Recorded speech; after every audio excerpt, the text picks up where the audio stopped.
सर्वमङ्गलमाङ्गल्ये शिवे सर्वार्थसाधिके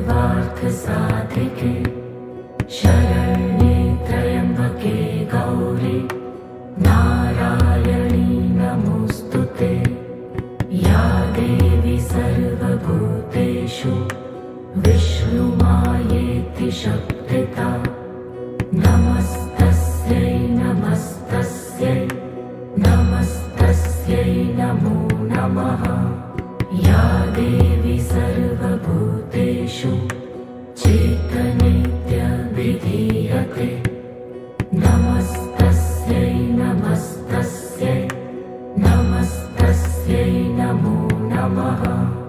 या देवी सर्वभूतेषु बुद्धिरूपेण संस्थिता नमस्तस्यै नमस्तस्यै नमस्तस्यै नमो नमः। या देवी सर्वभूतेषु निद्रारूपेण संस्थिता नमस्तस्यै नमस्तस्यै नमस्तस्यै नमो नमः।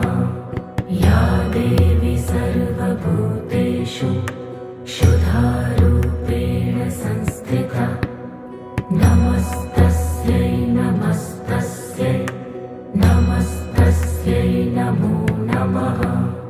या देवी सर्वभूतेषु छायारूपेण संस्थिता नमस्तस्यै नमस्तस्यै नमस्तस्यै नमो नमः।